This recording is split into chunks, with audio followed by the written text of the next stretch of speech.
Let's get into the Pac-12 Prime Picks here. So I am 1 game over 500 on the year. I have clawed my way out of the hole. 2-3 last week. 2-3 last week. First losing week in about a month. So I had been red hot. We've cooled off a little bit. It's time to get back on the train and end the year ridiculously strong. There will be another edition of this once bowl season rolls around. So I'll have more chances. But a final Pac-12 week in which I could get well over 500, that would do well. That would do well for my prospects as an amateur gambling advisor here. So Pac-12 Prime Picks and predictions. Week 13 for the final regular season week of the Pac-12. Here we go. First one on the board, Oregon State plus 13.5 is the line according to our friends at FanDuel. I can see this one getting away from the Beefs. 100%. I don't have the most confidence in the world in this pick. I think Oregon's winning the game. I think Oregon's really good. They're mission-oriented. However, a rivalry game, that's a lot of points in a rivalry game. Oregon State in their 3 losses this year have lost by 3 points, 3 points, and 2 points. 2 of those losses were on the road. Both of them by 3 points. I think Oregon's better than Washington State. In fact, I know that they are, and I think they're better than Arizona too, though the Wildcats are a good team. I don't know if that's – I don't think that number's small enough. I think it should be closer to 10. So I think there's some value on the Beavs. Oregon 35, Beavs 34. Oregon State plus the points, even on the road, where they've been better their last 2 games, struggled their first 2 Pac-12 road games. I think they can put up a solid enough performance to keep it under 2 touchdowns. Maybe it's a backdoor cover. I can see it, though. Last 2 years, by the way, Oregon's built a big lead and given it away. 1 year they lost, 1 year they didn't. Oregon State plus 13.5. That's pick number 1. Pick number 2. Taking a road favorite here. Arizona minus 10.5 at Arizona State. The Wildcats are playing ridiculously good football. They've won 5 in a row. Meanwhile, Arizona State often snaps the ball to a running back or a tight end. Not great. I don't love the prospect of doing that against a good, red-hot, something to prove and a lot to play for football team. Now, Oregon can negate that something to play for other than the rivalry factor if the Ducks beat Oregon State on Friday night. But especially if Oregon State pulls the upset, Arizona, I think, covers this easily. But regardless, I think Arizona will be just fine. 31-13. I think the Wildcats win. Washington State. I'm doubling down here on these underdog teams that have quote-unquote nothing to play for here. I think it's a nothing to lose. We want to spoil your season sort of mentality. Washington hasn't beaten a team by over 17 points in a couple of months. I don't think the Huskies lose here. I think they're going to do what I doubted anyone could do before the season and what has not been done in the Pac-12 until its final iteration. They'll end the year 12-0 and a perfect 9-0 in conference play. But 16.5, a lot of points. I think Cam Ward can put up some points on that Washington State defense or on that Washington defense. The key here is, what does the Washington State defense bring to the table? Are they able to keep up with Washington's wide receivers? It has not been a great strength for Washington State this year. Shi Smith-Wade is a good football player.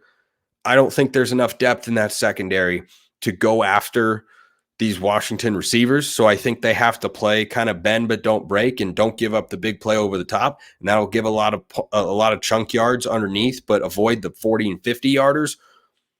I think the key for Washington State, Ron Stone Jr., Brennan Jackson could be playing their final college football game. I think they'll be highly motivated. Washington's got a couple of really good tackles, though.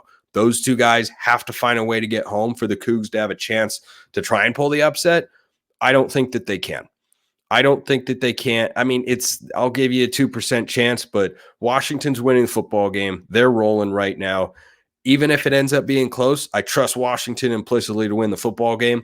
I'll go Huskies 38, Cougars 27 in the final Pac-12 edition of the Apple Cup. How about this game that the Pac-12 tried to make a rivalry but never became a rivalry, and everyone knows that this is not really a rivalry here. Utah minus 21.5 against Colorado. Swallow all the points. It's a big number. But here's the thing. Utah is only playing for one thing in this game.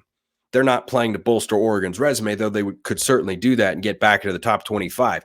They're playing for pride, which, as I learned, a couple of YouTube commenters pointed it out, is a 5-letter word. Yesterday I said 4 because I'm bad at math and spelling, apparently. Thank you. You know who you are, the 2 commenters out there. I got a kick out of that one. I literally didn't even think about it.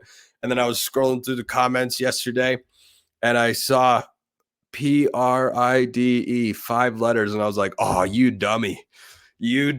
Well, indeed I was. I don't think I am by laying the points with Utah here.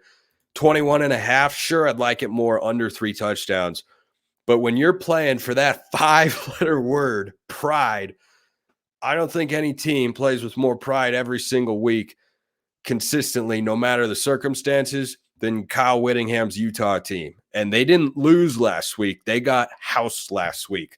And I think they're going to come and remind people, yeah, we're still Utah, and we were a Cam Rising injury away from competing for a Pac-12 championship, which I fully believe. So Utah minus 21.5, I'll swallow it. 41-17. I think Utah runs away with a matchup that, people, the Pac-12 mostly tried to make into a rivalry. It's never gotten there. And so it doesn't have a name, at least that I know of. Is it the newcomers battle, the mountainous battle? I don't even know. But I think Utah is winning that game big. So that leads me to the final Pac-12 Prime Pick, and I'm saving it for the last Pac-12 game ever. In the regular season, that is. There's a Pac-12 championship game, but that's postseason stuff. Now, before I make my final pick, I'll say the one I'm leaving out is the one game this week that doesn't include a Pac-12 team. Stanford's going at Notre Dame. I'd lean the Cardinal plus 25.5, but I haven't seen the Irish enough lately to feel confident in that. Stanford has kind of regressed back to what they were earlier in the season. Cardinal are going to lose the game, just a question by how much, so I don't love going either way. I'd lean Stanford plus 25.5. I'll go Irish 42, Cardinal 20. But here is the game that will wrap it all up on Saturday night at the Rose Bowl. Chip Kelly no longer on the hot seat, it seems, after a 38-20 dominant win at USC. And here he comes back home. And here come my California Golden Bears. And what have the Bears done? Put themselves in position to win this game in order to go to a bowl. Exactly, by the way, as I predicted before the year. Now, my game-by-game predictions and record predictions are going to come out pretty darn solid, and I'll recap those once the season comes to a close. But one that I had before the year was Cal beating UCLA on the road. My thinking was UCLA will have gotten themselves bowl eligible, but won't have anything else really to play for there. Cal is the more motivated team. Cal hasn't been to a bowl game since before COVID. You realize that? It's been a minute. Justin Wilcox coaching with a lot of urgency over there in Berkeley. Cal plus 9.5 to me is the side. And guess what? I'm taking the upset, at least in the odds market point of view. I think Cal finds a way with Fernando Mendoza. Yep, he's going to be dealing with a nasty UCLA defense. They're ridiculously good. But I think they find a way and force a turnover or two. I think this is going to be the best game Cal's defense plays this season.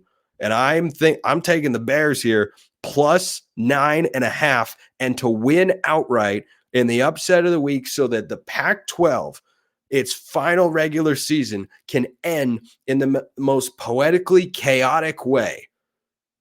UCLA losing is a pretty sizable favorite at home to Cal in a game that outside of that field and my head, nobody really cares about.